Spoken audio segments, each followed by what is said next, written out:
France Culture, avec philosophie, Géraldine Mühlmann. Dans l'ennui, nous croyons nous ennuyer de paysages trop vus, d'objets et d'amis trop connus, d'habitudes trop répétées. Et si c'était notre propre moi qui était le véritable objet de l'ennui? Voici le 4e épisode de cette série sur l'ennui.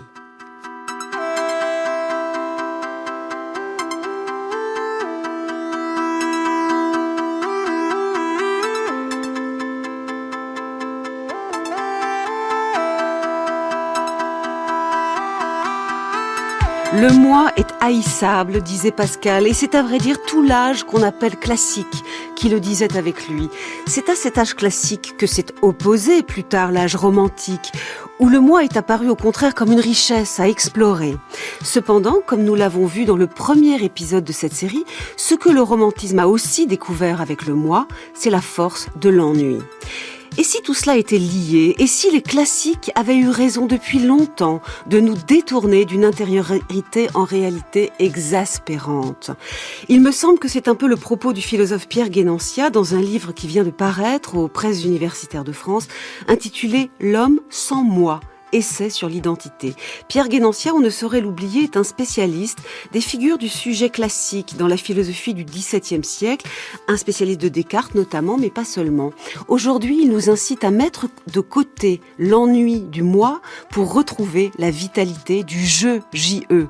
Bonjour Pierre Guénantia. Bonjour. Et bienvenue. Merci. Pour discuter de votre proposition, nous avons invité un philosophe interlocuteur plus qu'adversaire, me semble-t-il. Bonjour Adi Risk. Bonjour. Bienvenue à vous aussi. Vous êtes un spécialiste notamment de Sartre. Sartre qui lui aussi à sa façon préférait le je, J-E, tourné vers le monde, prêt à agir, au moi et à ses autocontemplations infinies. En finir avec les langueurs du moi et ses quêtes identitaires ennuyeuses. Il me semble que c'est ce à quoi vous nous invitez tous les deux, en vous souvenant d'un autre héritage philosophique. C'est Baudelaire qui écrit cette chose très belle, qui dit « Enivrez-vous », il dit... C'est ce que je pense vraiment. Il dit, il faut être toujours ivre. Tout est là. C'est l'unique question. Pour ne pas sentir l'horrible fardeau du temps qui brise vos épaules et vous penche vers la terre, il faut vous enivrer sans trêve. Mais de quoi? De vin, de poésie ou de vertu, à votre guise. Et si quelquefois sur les marches d'un palais, sur l'herbe verte d'un fossé, dans la solitude morne de votre chambre, vous vous réveillez, l'ivresse déjà diminuée ou disparue, demandez au vent, à la vague, à l'étoile, à l'oiseau, à l'horloge, à tout ce qui rit, à tout ce qui gémit, à tout ce qui fuit, à tout ce qui chante, à tout ce qui parle. Demandez quelle heure il est, et le vent, la vague, l'oiseau, l'horloge vous répondront, il est l'heure de s'enivrer. Pour n'être pas les esclaves martyrisés du temps, enivrez-vous sans trêve de vin, de poésie, d'amour ou de vertu, à votre guise. J'aime beaucoup ça. France Culture, avec philosophie, Géraldine Mühlmann. Vous venez d'entendre Serge Reggiani face à Denise Glaser, c'était le 12 novembre 1968 sur l'ORTF. Et il dit dans cet extrait, vous l'avez entendu, que Baudelaire avait bien raison de chanter l'ivresse. Est-ce que ça veut dire pour vous, je pense que c'est une chose que vous pourriez partager là avec Baudelaire et avec Serge Reggiani.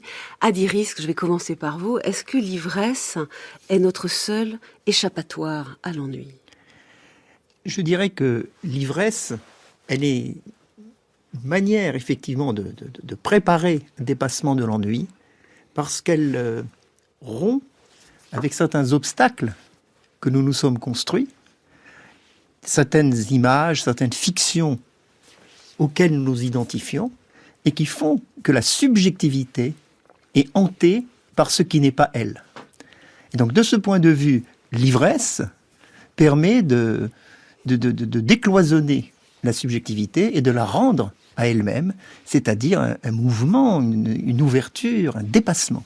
Vin, poésie, vertu, comme vous voudrez, dit Serge Reggiani en s'appuyant sur Charles Baudelaire.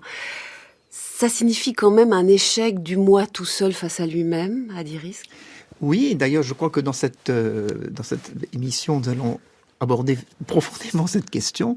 Est-ce que le moi est véritablement le cœur de la subjectivité? Est-ce que être soi-même, si j'ose dire, c'est être un moi? Parce qu'après tout, le moi fige, le moi identifie, le moi sclérose, alors que la subjectivité, elle est d'abord une scission, un rapport à soi, une inquiétude.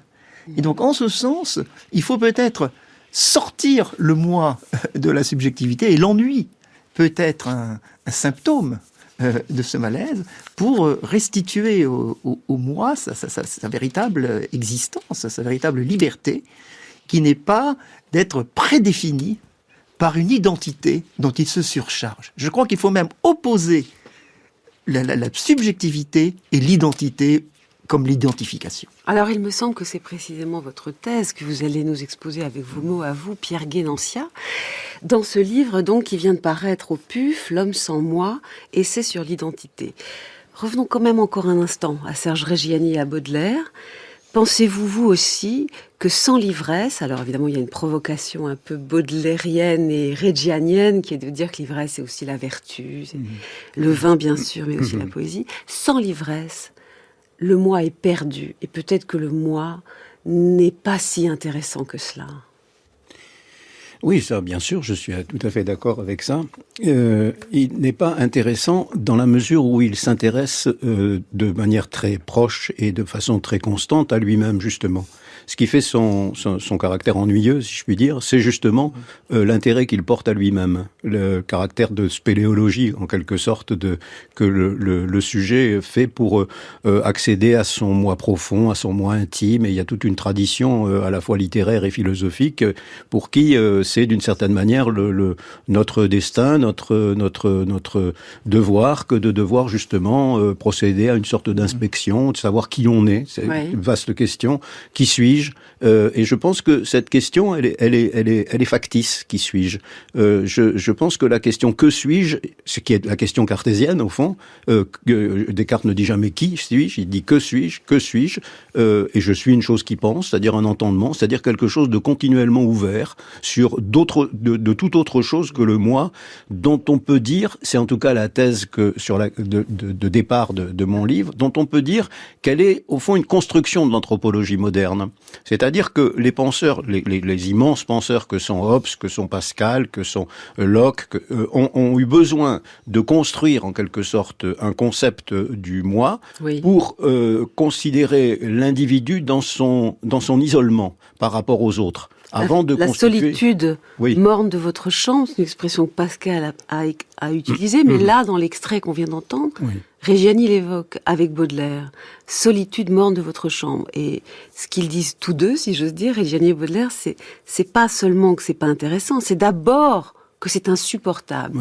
Vous dites que c'est insupportable ou que c'est inintéressant. Oui, et parce que c'est abstrait au mauvais sens du terme. C'est-à-dire qu'au fond, le moi, c'est comme un atome, en quelque sorte, que l'on a séparé artificiellement des autres atomes, et on a considéré que le problème était comment les relier.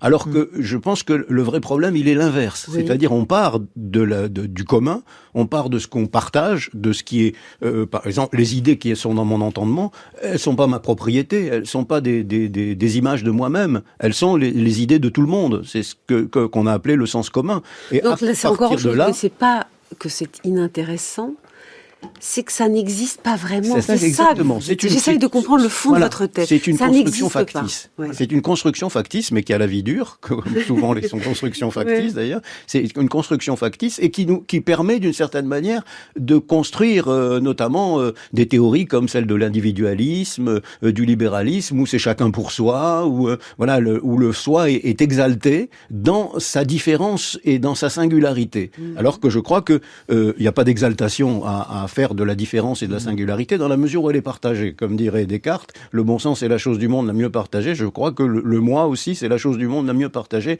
Mais ça, chacun ne l'entend pas de cette oreille. Il voudrait qu'il soit le seul, au fond, à dire et à être vraiment soi. Encore une question, pour être sûr de comprendre votre démarche. Oubliez le moi, c'est un peu ce que vous dites, oubliez cette affaire, la philosophie qui ne mène nulle part. Oui, mettre entre parenthèses. Ou entre, Est-ce que c'est le faire, justement, comme Baudelaire, comme le dirait Gianni, dans l'ivresse, un oubli de soi ivre?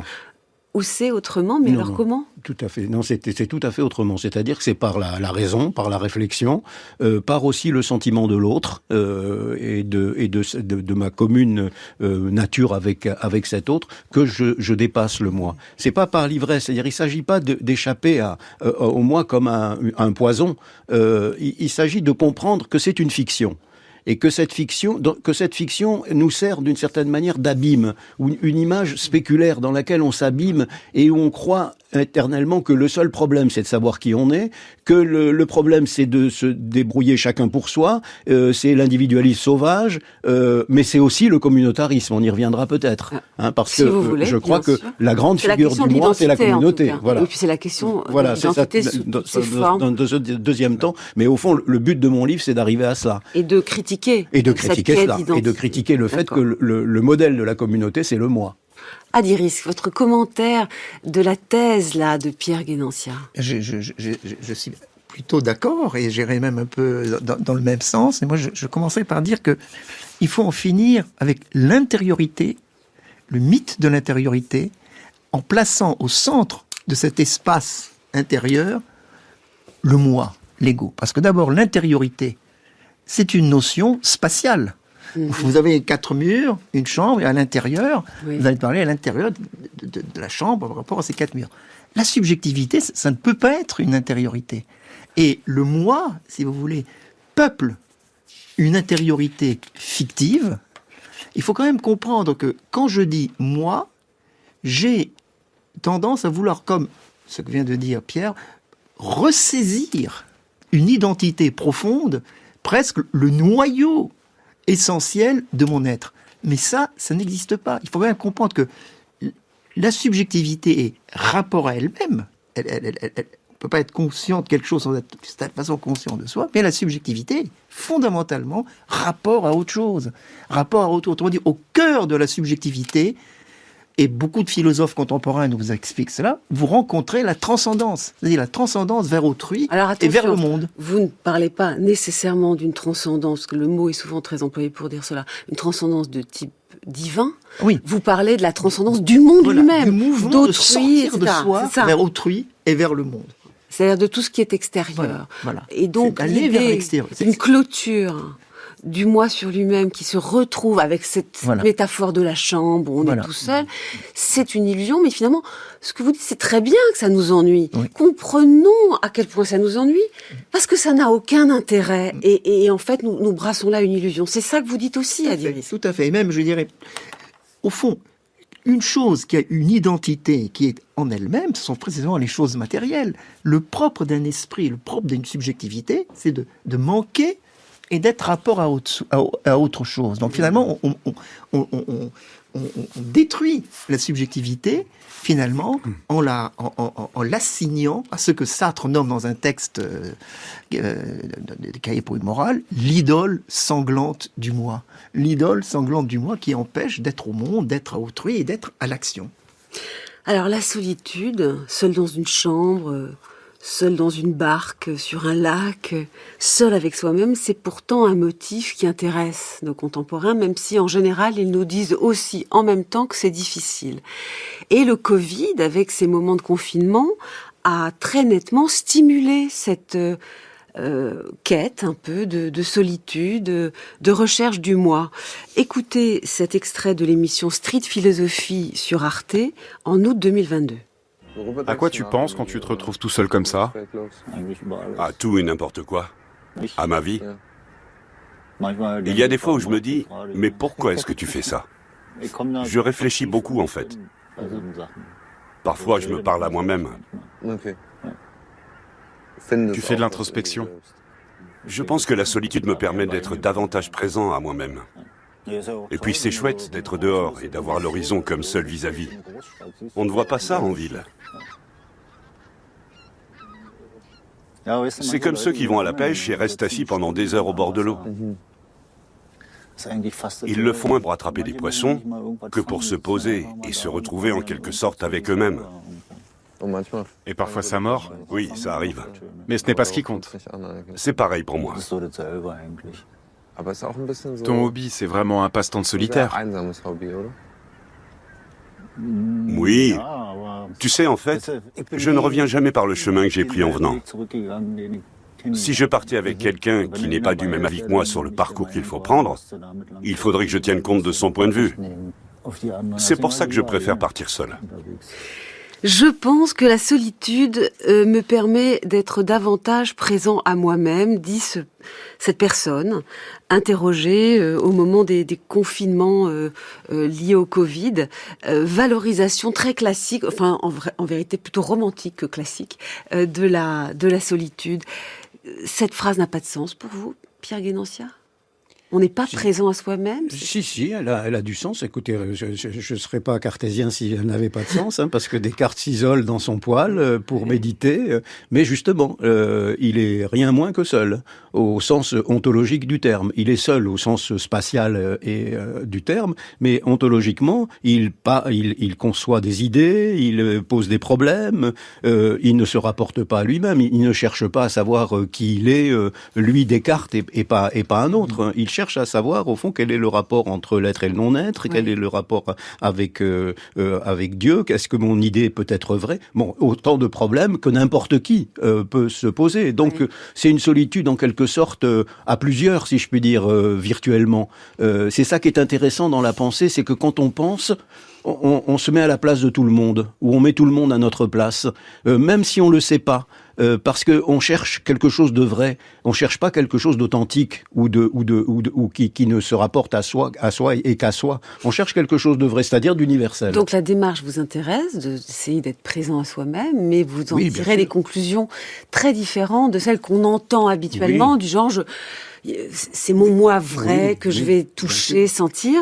Et alors il y a évidemment cette phrase dans le reportage qu'on entend qui est passionnante, où l'individu interrogé dit « Je préfère être seul qu'avoir quelqu'un avec moi dans ma barque parce qu'il viendrait troubler un peu mon moi. » Et vous dites « Mais le moi, il est toujours troublé. » Oui, c'est ça, mais plus exactement, c'est pas... Le problème, c'est pas d'être troublé ou d'être... Il y a un problème, existentiel, si je puis dire, effectivement. Je suis peut-être bien seul dans ma barque. Ça, j'ai rien contre, d'une certaine manière, le fait d'être seul dans sa barque. Mais je ne suis pas seul dans ma tête. Et c'est ça qui est important. C'est de penser que ma tête, elle n'est pas occupée par moi. Je suis une variante possible de cet entendement que je partage avec tous les êtres raisonnables. Et je pense que cette leçon fondamentale de la philosophie moderne, plus que classique d'ailleurs, elle a été quelque peu oubliée ou elle a été quelque peu oblitérée par l'essor, l'émergence du sens intime, du moi profond, et aussi, mais parce que c'est le problème, à mon avis, il est là,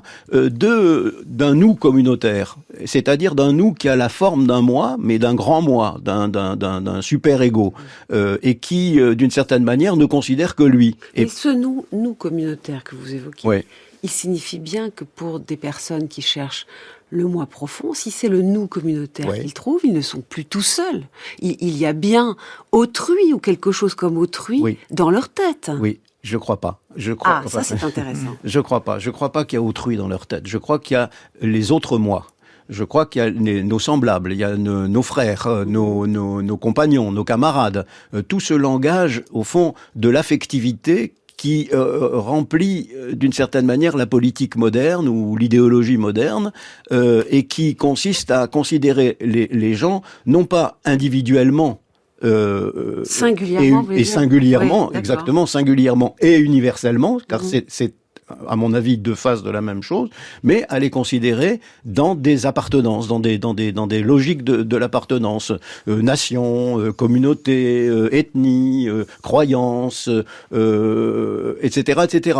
C'est-à-dire, aujourd'hui, on pourrait multiplier les choses. En fait, vous dites que c'est un narcissisme du moi bien sûr. qui s'entoure de gens qui sont les mêmes que lui. Bien sûr, parce que le moi, il peut pas rester trop longtemps seul avec lui-même dans la barque.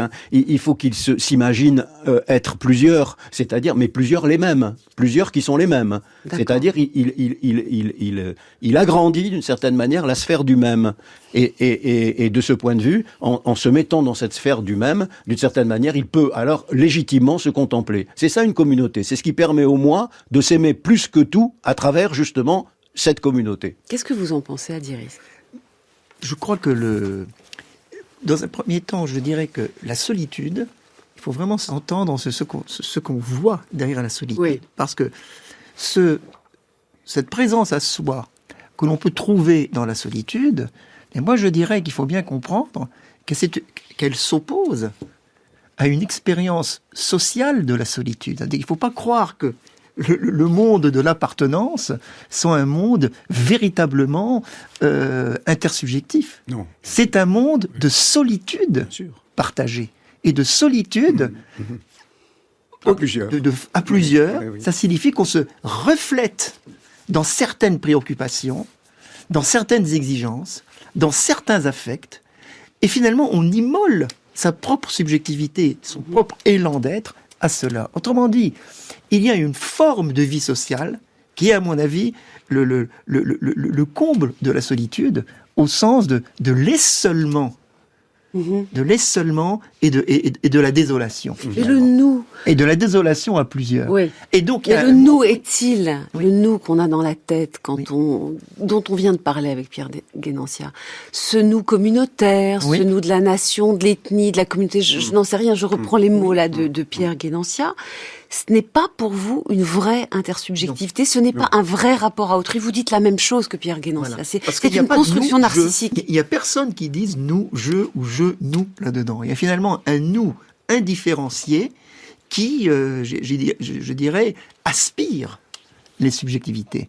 Et finalement, il n'y a plus de véritable... Alors c'est pour ça que cette solitude dans laquelle on s'ennuie de cette communauté, de cette vie sociale, etc., a un sens positif, non pas au sens où elle nous renvoie sur nous-mêmes ou sur l'intimité de notre être, parce que ce serait toujours essayer de toucher finalement le reflet, mais pas la véritable réalité, mais au sens où elle nous permet de ressaisir notre présence au monde, notre présence à autrui, dans un mouvement créateur. Et donc finalement, cette solitude de l'esprit, cette solitude de la subjectivité, ça peut être aussi l'angoisse, etc., c'est une manière de recoudre la relation avec le monde et avec autrui, et de la redécouvrir neuve. De la redécouvrir, Voilà. plus que de la recoudre, parce qu'elle est là. Voilà.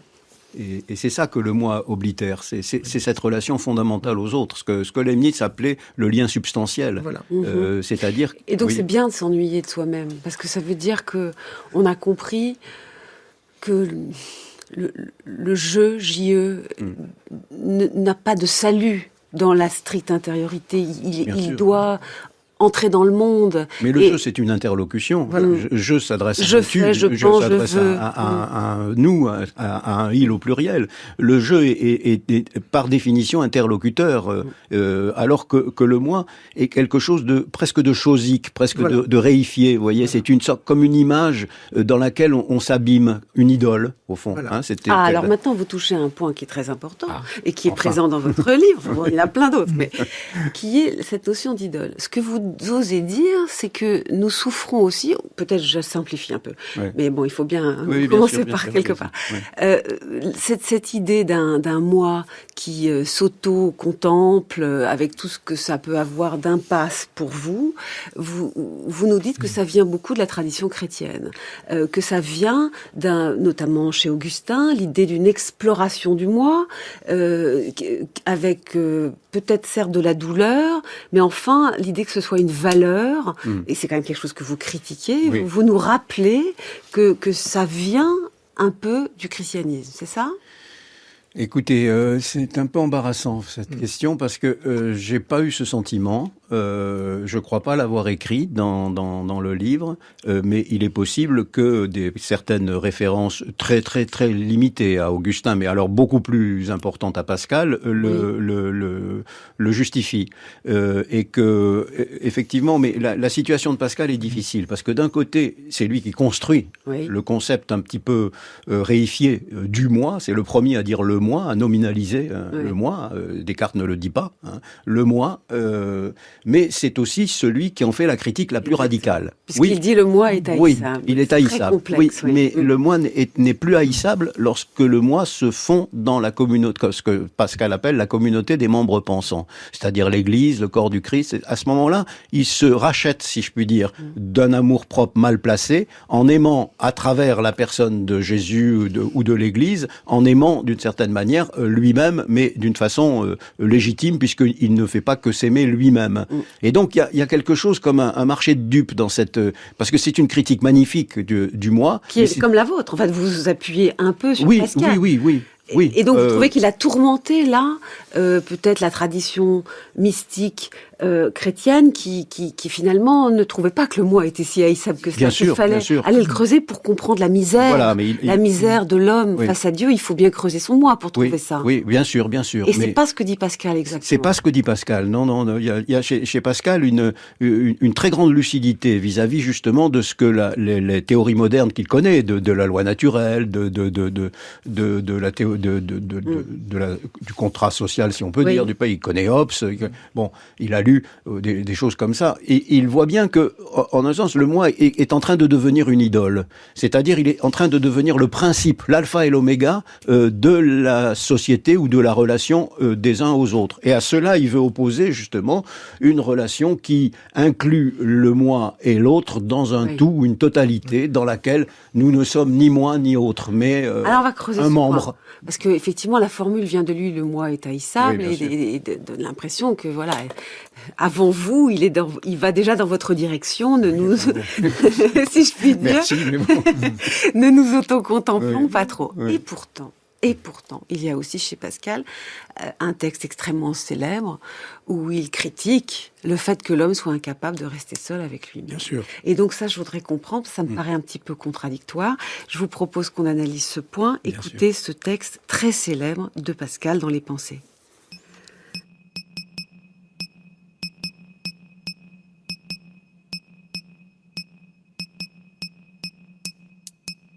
Quand je m'y suis mis quelquefois, à considérer les diverses agitations des hommes, et les périls et les peines où ils s'exposent, dans la cour, dans la guerre, d'où naissent tant de querelles, de passions, d'entreprises hardies et souvent mauvaises, j'ai dit souvent que tout le malheur des hommes vient d'une seule chose, qui est de ne savoir pas demeurer en repos dans une chambre.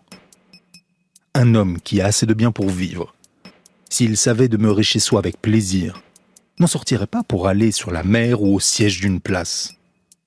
On n'achètera une charge à l'armée si chère que parce qu'on trouvera insupportable de ne bouger de la ville. Et on ne recherche la conversation et les divertissements des jeux que parce qu'on ne peut demeurer chez soi avec plaisir. Mais quand j'ai pensé de plus près, et qu'après avoir trouvé la cause de tous nos malheurs, j'ai voulu en découvrir la raison, j'ai trouvé qu'il y en a une bien effective et qui consiste dans le malheur naturel de notre condition faible et mortelle, et si misérable que rien ne peut nous consoler, lorsque nous y pensons de près. De là vient que les hommes aiment tant le bruit et le remue. De là vient que la prison est un supplice si horrible. De là vient que le plaisir de la solitude est une chose incompréhensible. France Culture, avec philosophie, Géraldine Mühlmann.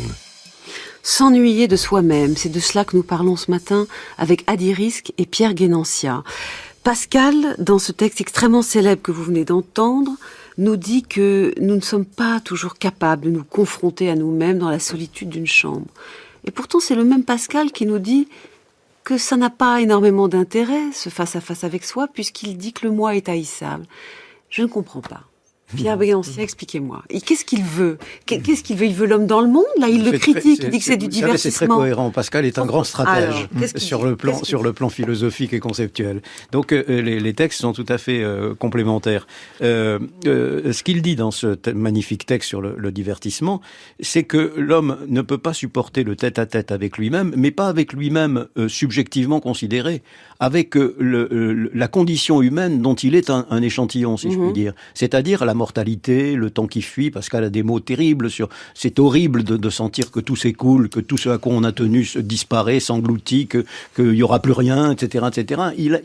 Il éprouve au plus haut point l'angoisse de la finitude, pourrait-on dire, de la mortalité, de l'insignifiance, de l'absurdité. C'est pour ça qu'on a souvent parlé de Pascal comme un précurseur de l'existentialisme, parce qu'au fond, il est confronté à l'existence plus qu'en fait à l'essence de l'homme. Et c'est cette existence qui lui paraît d'une certaine manière insupportable lorsqu'on se la représente directement. C'est pour ça que tout ce qui nous divertit, au sens physique presque du terme, tout ce qui nous divertit est bon à prendre, y compris quand ça fait du mal, y compris quand c'est douloureux. Vous pensez qu'il n'y a pas une critique aussi grave qu'on le dit chez Pascal du divertissement ? Ah non, il n'y a pas une critique du divertissement. Il n'y a pas une critique. Non, il y a une légitimation du divertissement. La condition de savoir. Et au fond, voilà, c'est que Pascal dit aux hommes, voilà, c'est ça que vous méritez, hein, c'est le divertissement, parce que vous n'êtes pas capable d'autre chose. Voilà. Et donc c'est bien le divertissement chez Pascal. On n'a rien compris quand on pensait qu'il le critiquait.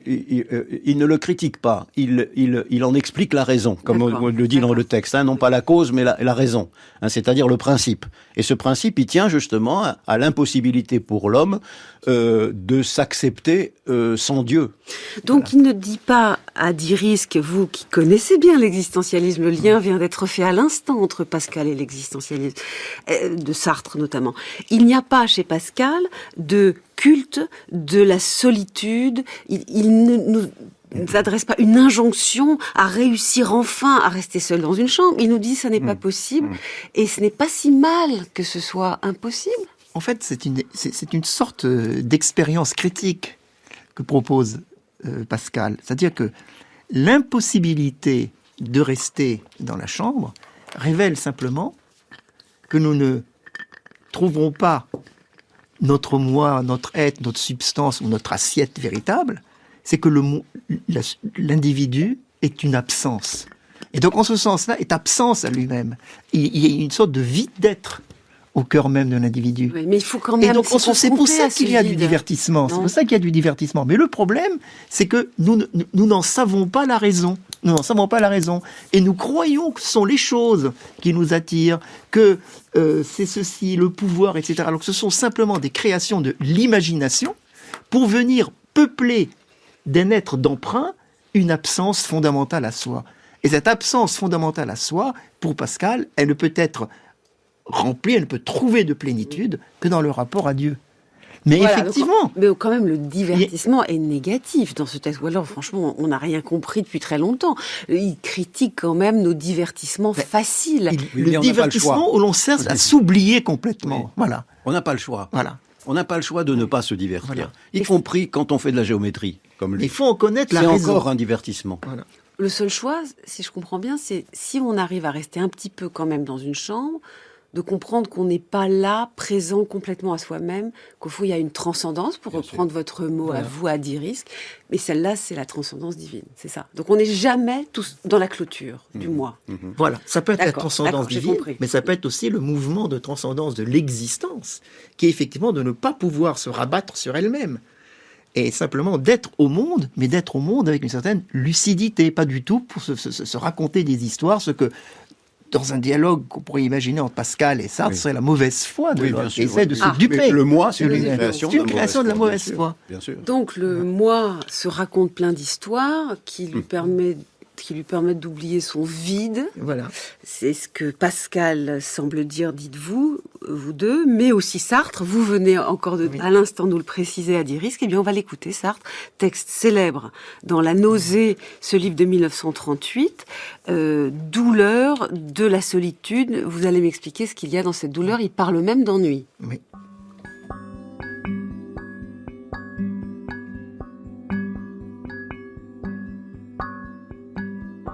La nausée me laisse un court répit, mais je sais qu'elle reviendra. C'est mon état normal. Seulement, aujourd'hui, mon corps est trop épuisé pour la supporter.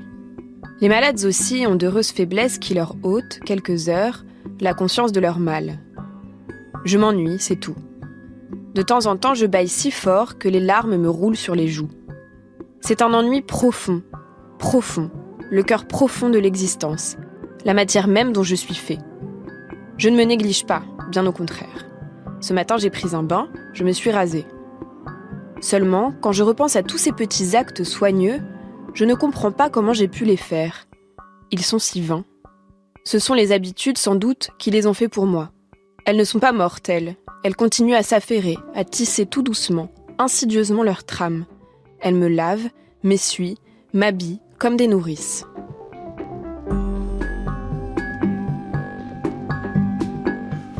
Là aussi, j'aimerais bien que vous m'expliquiez quelque chose, Adi-Risk. La nausée, chez Sartre, enfin moi c'est ce que j'ai toujours appris, c'est la sensation d'être envahi par l'être. Et donc ça donne une nausée. Voilà. Oui. On peut pas en finir avec ça. C'est une expérience juste, correcte de notre rapport au monde pour Sartre. Qu'est-ce que c'est l'ennui alors? C'est la même chose que la nausée? C'est autre chose que la nausée? Doit-on porter un remède à l'ennui, sachant que nous ne pouvons pas vraiment porter un à la nausée? J'ai du mal à comprendre la distinction entre nausée et ennui. S'il y en a une, peut-être est-ce une fusion, je ne sais pas. Expliquez-moi. Non, la nausée, c'est une forme de découverte affective de la contingence. Alors, qu'est-ce que c'est la contingence? C'est le fait simplement d'être d'une nécessité de fait, d'être sans raison, sans pourquoi. Autrement dit, l'expérience de la contingence, c'est à la fois que c'est de trop et que c'est pas assez. Voilà, c'est cette espèce d'instabilité. Et donc, la nausée peut se manifester également comme une forme d'ennui d'exister. Donc c'est un visage de la nausée. Voilà, L'ennui, voilà. pour ça, c'est un visage. C'est un visage de la nausée, c'est surtout un visage de la contingence. Mais j'irai un peu plus loin, ça signifie que l'ennui peut être une expérience ontologique plus profonde, parce que c'est avec l'ennui qu'on peut basculer de cette pure découverte de la contingence à l'assomption d'une certaine gratuité. Et d'une certaine gratuité libératrice. Je comprends pas. Quelle gratuité? C'est-à-dire comprendre que c'est sans raison, donc qu'il n'y a pas de sens préétabli. C'est ça la gratuité. Voilà. Il n'y a pas de sens. Qu'il n'y a pas de sens. D'accord. Pardon. Oui. C'est ce que dit Pascal. Nous sommes jetés dans le monde. Exactement. C'est pas qu'on y est un habitant ou qu'on en sort harmonieusement. Nous sommes jetés dans le monde. Donc le premier rapport, c'est l'incompréhension. Et donc il y a une déréliction, ou même qui peut être une déréliction sans Dieu. Mais enfin, il y a une déréliction devant ce sentiment d'abandon. Donc pas plus que la nausée ne doit être recouverte, soignée, embaumée, pas plus qu'on ne doit pas y remédier parce qu'en fait c'est notre condition même. L'ennui n'a pas à être soulagé. Oui, parce que l'ennui révèle et à un certain moment révélateur. L'ennui est un certain moment révélateur parce qu'on se rend compte que on se joue la comédie ou qu'on fait ce qu'il est attendu que l'on fasse, ou que l'on laisse aller à des habitudes. Donc de ce point de vue, l'ennui révèle le manque. L'ennui révèle le vide. Et donc de ce point de vue, il peut être la condition du passage à la fois à la lucidité et à une certaine liberté. À une certaine liberté où on est jeté dans le monde, mais on transforme le fait d'être jeté dans le monde en engagement, en création de soi au sein du monde.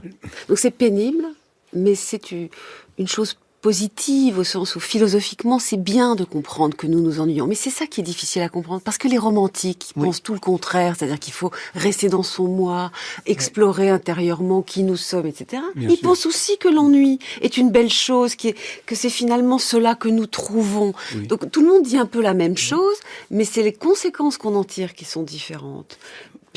Parce que vous voyez, en entendant Adi parler de la nausée et des questions que vous lui posez, je pensais à un roman célèbre qui s'appelle Oblomov de Gontcharov, où le héros, Oblomov, passe son temps sur son lit, au fond à s'ennuyer. Alors, il y a là une collusion, si je puis dire, entre l'ennui et la paresse. L'un alimentant l'autre. Plus je m'ennuie, plus moins je fais quelque chose, car le paradoxe de l'ennui, c'est de se nourrir de lui-même. Et comme il est vide, c'est un paradoxe de se nourrir du vide, c'est-à-dire de continuer à creuser le vide en soi. Et donc il y a une sorte de transition entre l'ennui et la paresse. L'ennui nous coupe les mains et les pieds et la tête, on peut rien faire. Oui. Et la paresse, d'une certaine manière, est une situation justement de l'ennui. Donc, mais Oblomov, c'est l'anti-Sartre. C'est celui qui ne fait jamais rien, qui n'agit plus. Alors c'est pas du tout ce que veut Sartre. Je sais pas ce qu'on pense à dire. Je suis pas sûr que ce soit l'anti-Sartre parce que c'est pas la nausée, effectivement, qu'il éprouve, mais il éprouve une sorte d'indifférence généralisée envers tout ce qui peut compter pour les autres. Et ça, en un sens, c'est pas une situation très étrangère à Roquentin, hein, cette situation d'indifférence, de considérer au fond toutes les choses d'un point de vue égal. Au fond, voilà. Je pense tout à coup comme ça à la fin de L'être et le néant. Je crois que c'est la fin. Hein. Il revient au même du point de vue de l'authenticité d'être un ivrogne solitaire ou d'un conducteur du peuple. Hein. Sur le plan de la lucidité, ça revient au même. C'est-à-dire au fond, quoi qu'on fasse, d'une certaine manière, quoi qu'on fasse, on échoue. Oui, enfin, il y a quand même aussi un Sartre qui dit que quoi qu'on fasse, on ne sera pas la même personne, car ce sont les actes qui nous définissent. Et donc, il invite à penser la question de l'acte. Alors que Oblomov, qui paraissent nauséeux ou ennuyés, je ne sais pas, il reste dans son lit. C'est pas très sartrien, quand même. Eh ben, je sais pas. C'est peut-être une... Et qu'est-ce que vous dites, vous, Adiris, qui connaissez si bien ça? Moi, je dirais d'abord que n'oublions jamais que la nausée, c'est un peu une sorte de discours de la méthode de Sartre. Ça veut dire discours de la méthode radicalisée. Le fait, la découverte de l'existence, d'une part, et puis la découverte aussi que la conscience, c'est une réflexivité qui ne s'arrête pas. C'est-à-dire qu'on ne peut pas arrêter la réflexivité de la conscience, le fait d'être toujours rapport à soi, le fait d'être séparé de soi, ce qui permet de prendre conscience de soi. On ne peut pas arrêter cette réflexivité en disant « je suis ceci, je suis cela ». Je m'identifie à mon corps, ça, c'est finalement être de mauvaise foi, être même ce qu'il appelle un salaud, des gens qui s'identifient à ce qu'ils sont. Donc, il y a une réflexivité de la conscience qui nous libère à l'égard de toute adhésion, de toute adhérence au réel. Mais il y a quand même un choix de l'acte. Alors, pour Roquentin, on pourra peut-être dire que c'est un peu ambigu à la fin, mais c'est quand même la décision d'écrire. La décision de transformer cette expérience en œuvre d'art, de transformer la découverte de la contingence en une manière nouvelle de voir le monde. Notre regard est changé sur le monde. Autrement dit, on n'est pas sorti de l'ennui comme expérience mais ontologique, mais en même temps, on existe sur fond de cette révélation.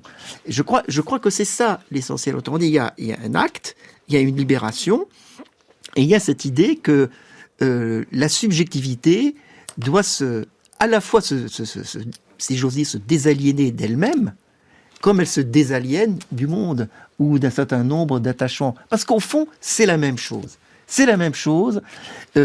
L'ennui nous rappelle que nous avons tendance à nous oublier, à nous oublier dans les choses, à nous oublier dans l'imagination, à nous oublier dans des habitudes. Et en ce sens-là, il y a une sorte de retour à la subjectivité véritable. Et la subjectivité véritable, c'est l'élan, la responsabilité du monde et d'autrui. Donc si la subjectivité véritable, c'est la compréhension qu'il faut sortir de soi. Voilà. En vérité, je crois que je résume ce que vous vouliez dire, aussi bien chez Pascal. Il faut se construire, c'est une longue construction. Chez Sartre, voilà. Évidemment, l'intériorité, la langueur, le ressassement, dirons-nous, qui est un mot un peu péjoratif, mais c'est bien ce que vous dites. Le ressassement de l'identité, par exemple. Le ressassement, ça vous effraie. Alors, je voudrais quand même, pour avoir face à vous un argument en faveur de l'intériorité, en faveur du ressassement. On y fait des découvertes, il y a des surprises. Écoutez ce texte, donc c'est à Pierre Paché que je vais demander de vous formuler un argument, un argument qui est quand même un peu un hymne à l'intériorité et à ces magnifiques cadeaux. Écoutez ce texte de Pierre Paché, Autobiographie de mon père, c'était ce livre de 1987.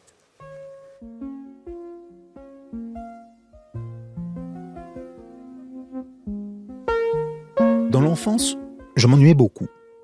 Je vois à mon tour l'enfance livré à de grands déserts d'ennui, impossibles à traverser, pendant lesquels le corps est torturé, livré au temps, à l'incompréhensible attente. Seule ma mère avait la sympathie et la finesse nécessaires pour me comprendre et m'aider. Elle acceptait de bonne grâce de jouer avec moi à la bataille, au domino, à la belote à deux, lorsque je n'avais pas d'amis sous la main. Mon père, lui, n'émergeait de son travail que pour rechercher le repos, en s'allongeant ou en partant se promener. Mais l'ennui chez moi ne voulait pas de promenade. Pourtant, une fois qui a dû se produire de nombreuses fois que ma mémoire condense, parce que d'abord mon expérience l'a ressentie comme une seule fois, une fois venant après beaucoup d'autres, mais enfin saisie comme telle. Une fois, prenant en pitié mon corps et mon âme torturés, mon père me dit « Tu t'ennuies ? Tu n'as qu'à avoir une vie intérieure, alors tu ne t'ennuieras jamais. » Entendant ces mots, je ne pensais pas d'abord, comme je le fais à présent, à ce qu'il me révélait de sa solitude à lui, de son ennui, si toutefois il avait accepté à l'époque de nommer ainsi l'état dans lequel il se trouvait. Mais de cette objurgation agacée, impérieuse, je reçus le choc de plein fouet. Et, à vrai dire, mon âme était profondément touchée de la sollicitude que j'entendais vibrer dans son conseil. Cette chose si intime, comment se débrouiller avec soi-même, avec l'intolérable poids que l'on est pour soi-même. Voilà que mon père me la confiait, à moi qui n'étais qu'un enfant.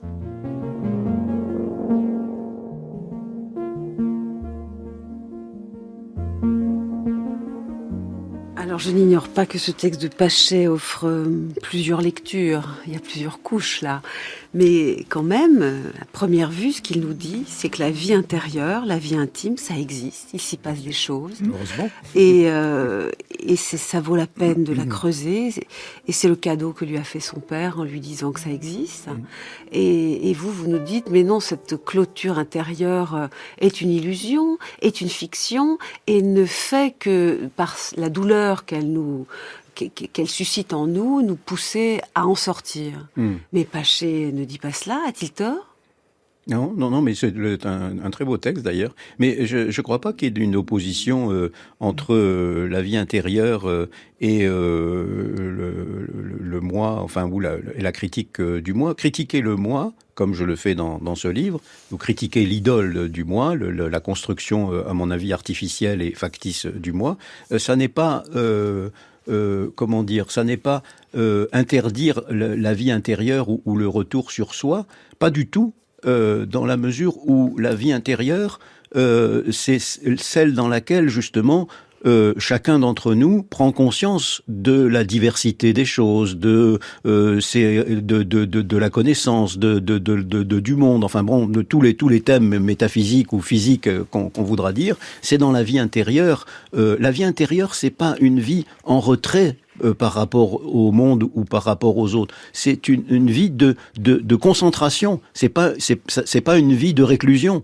Or, il y a quelque chose de réclusion dans l'idée du moi, c'est-à-dire cette sorte de prison. C'est-à-dire qu'au fond, pourquoi ? Parce qu'on n'est préoccupé que de soi. Vous voyez, c'est ça le problème du moi, c'est l'égoïsme, d'une certaine manière. L'égoïsme, l'égocentrisme, ou ce qu'on appellera plus tard l'individualisme, c'est-à-dire le fait que mon problème à moi, c'est moi, c'est pas les autres. Or, mais le problème de Pachet, oui. il le revendique d'ailleurs, parfois, et c'est assez touchant. Ouais. C'est moi, oui. Oui. Moi, c'est un sujet. Moi, Oui, c'est bien son sûr, sujet. C'est bien un sûr. écrivain. Oui. Et il n'y a pas à s'en excuser. Non, bien sûr. Mais vous savez, il y a un mot qui était prononcé dans le texte, très bien dit d'ailleurs, de Pierre Pachet, c'est celui d'âme. Et je crois que justement la vie intérieure, c'est celle de l'âme. Alors c'est un terme qui peut paraître aujourd'hui spiritualiste, etc., dépassé. Je crois qu'au contraire, il a une grande positivité dans la mesure où justement l'âme définit l'homme dans son humanité et non pas dans sa différence avec les autres. Il y a quelque chose d'universalisant, si je puis dire, dans la notion d'âme qu'il n'y a pas dans la notion de moi. C'est pour ça que j'oppose justement dans son livre la notion de l'âme à celle du moi. Mais c'est peut-être quand même du moi et non de l'âme que parle Pachet. Et le moi n'est peut-être pas haïssable. Qu'est-ce que vous en pensez, Adi ? Moi, je comprends très bien ce texte que j'apprécie, mais je dirais qu'il y a un moment d'intériorité, il y a un moment d'intériorisation que moi j'appellerais ce moment de la vie examiné. Le moment de la vie examinée. L'examen, ouais. Voilà, l'examen de sa propre vie. Autrement dit, ici, l'intériorité, qui n'est pas séparable d'un acte d'intériorisation et d'extériorisation, l'intériorisation, c'est vraiment un moment réflexif. Un moment réflexif sur son existence. Et donc, de ce point de vue, c'est une façon de remettre les pendules à l'heure et de découvrir à quel point chacun d'entre nous est au fond promesse du monde. Et c'est ça le vrai sens de l'intériorité. Oui, mais simplement, j'essaye quand même de faire parler ce texte un peu. Oui. Je suis touchée que vous vouliez, je dirais, mettre Pachet à vos côtés, et on a tous envie de faire ça. Oui. Il n'empêche que là, il nous dit, non pas, comme vous nous l'avez dit tous les deux pendant toute cette émission, l'ennui est une chose indépassable et elle doit justement nous pousser hors de nous-mêmes. Lui, il dit, mais l'ennui, on peut le corriger. Il y a du désennui. Il suffit de trouver la manière d'avoir une vie intérieure. Voilà ce qu'il dit. Oui, mais cette vie intérieure, regarde, même le peu qui en est dit, c'est quand même une histoire. C'est quand même des projets. C'est quand même la mémoire de ce qu'on a vécu. Ce sont des espérances. Ce sont des éléments acquis d'une vie familiale. Autrement dit, cette intériorité, elle contient déjà le monde d'une certaine façon. Oui. Donc, sous un certain angle, sous un angle unique. Il y a une chose dans ce texte, j'ai dit qu'il y avait plusieurs couches dans ce texte de Pachet. Ce qu'il trouve quand même dans son intériorité, cet enfant qu'il était, mais il ne le comprendra plus tard, c'est son père. Mais oui, mais vous donc savez, peut-être c'est une vraie altérité, non voilà. Même. Mais vous savez, c'est le cas de Sartre dans Les Mots. Oui. Or, il n'y a rien de moins que de vie intérieure justement dans le récit que Sartre fait des mots. Adi connaît ça très bien. C'est justement... Mais vous voyez, la différence, c'est qu'il ne va pas construire une sorte d'histoire, de légende de soi. Il ne va pas chercher à recoller les morceaux du moi. Il va chercher au contraire à dissocier cette pseudo-unité dans une série d'événements dont on va à ce moment-là pouvoir comprendre le caractère commun avec les autres. Vous voyez, je pense à une phrase de Montaigne, au fond, chacun est un exemplaire de la condition humaine. C'est ça que je trouve intéressant dans la vie intérieure, c'est de trouver justement sa façon d'exemplifier l'homme. 5h du mat, j'ai des frissons, je claque des dents et je monte le son. Seul sur le lit dans mes draps bleus froissés, c'est l'insomnie, sommeil cassé. Je perds la tête et mes cigarettes sont toutes fumées dans le cendrier. C'est plein de Kleenex et de bouteilles vides, je suis tout seul. Pendant que Boulogne se désespère, j'ai de quoi me remplir un dernier verre. Clac, fait le verre en tombant sur le lino. Je me coupe la main en ramassant les morceaux. Je stérilise les murs qui dansent, l'alcool s'agrise et ça commence. Font les moutons sur le parquet. Et à ce moment-là, qu'est-ce que vous avez fait? Je crois que j'ai remis la radio. Chacun fait ce qui lui plaît. Précipice et tout bout. Précipice, on s'en fout. Chacun fait ce qui lui plaît. Toutes les étoiles qui brillent. Qu'elles ont à me dire les étoiles. 6h du mat, faut que je trouve à boire. Liqueur forte ou café noir. Je brûle un feu rouge, police patrouille. Je serre les fesses, y a rien qui presse. 4, 5 francs maros, crie le petit chose dans le matin rouge. Car mon ondine sous ce comptine. Tout près d'une poste, y a un petit bar. Je pousse la porte et je viens m'asseoir. 3, 4 patibulaires, tape le carton dans les water. Toute seule au bar, dans un coin noir, une blonde platine sirote sa fine. Elle dit champagne, je l'accompagne. Elle dit 50, je lui dis ça me tend. Et vous êtes rentré comment? Dans ma voiture. Ah, il y avait toujours ma mère à la radio. On termine par une chanson sur l'ennui, évidemment. Chacun fait ce qui lui plaît. C'était Chagrin d'amour en 1990. Je vous remercie beaucoup, Adi Rizk et Pierre Guénancia, pour avoir vraiment expliqué cette position que je crois qu'en réalité vous partagez tous les deux. Oui. Cette idée que le moi, vous dites oui, hein, que le moi est quand même fondamentalement une impasse. C'est normal qu'on s'y ennuie. C'est même très sain. Il faut penser la sortie de soi. Les références de vos travaux figurent sur le site d'Avec Philosophie. Il est temps à présent de retrouver Frédéric Worms, qui cette semaine nous parle du travail. Voici le pourquoi du comment.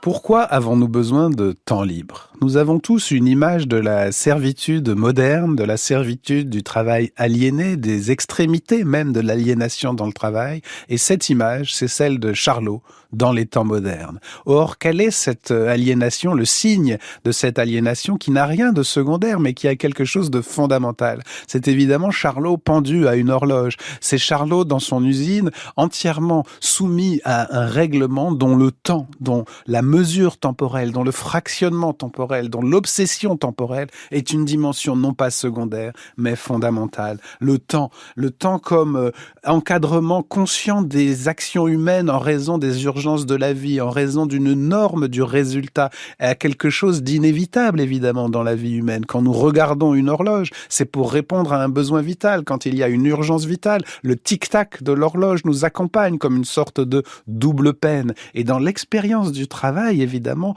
le temps joue un rôle fondamental. D'abord, désormais, dans cet aspect de norme sociale, le temps de travail comme objet d'une négociation, comme objet d'une contrainte, comme épreuve aussi d'une nécessité à la fois matérielle et sociale. Mais justement, ce que nous révèle toujours cette prise de conscience explicite des contraintes temporelles dans la maladie ou dans l'organisation sociale du travail, c'est une négativité à laquelle ne peut pas se réduire notre expérience du temps. Nous avons une autre expérience du temps où nous oublions sa mesure, où nous oublions l'urgence, où nous oublions la norme, où nous nous réalisons complètement dans le temps sans y penser et sans le savoir.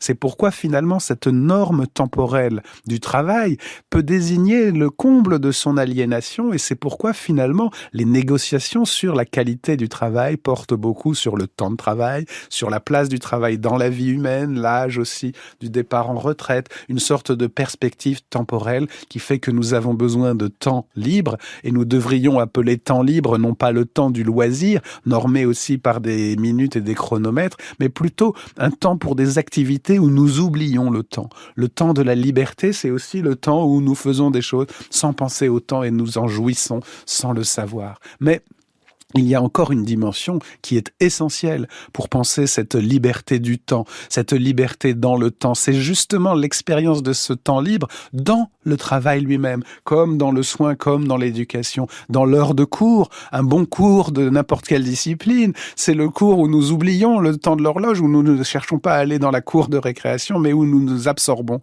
dans le contenu. Et bien de même, l'expérience de la liberté temporelle dans le travail est aussi importante que celle du temps libre hors du travail. Peut-être faut-il penser cette double dimension du temps, cette contrainte inévitable qui ne doit pas devenir une servitude comme dans Charlot ou dans les mesures actuelles et les négociations uniquement sur l'aspect justement objectif du temps de travail, mais aussi sur le contenu du travail dans le temps, sur l'expérience temporelle du travail comme participant à la réalisation de soi-même, tout autant que dans le temps libre, nous nous réalisons nous-mêmes ou nous pouvons aussi nous perdre dans l'ennui ou dans le désespoir. Au fond, le contenu de l'activité temporelle, son sens est la première condition pour un temps véritablement libre pour les humains.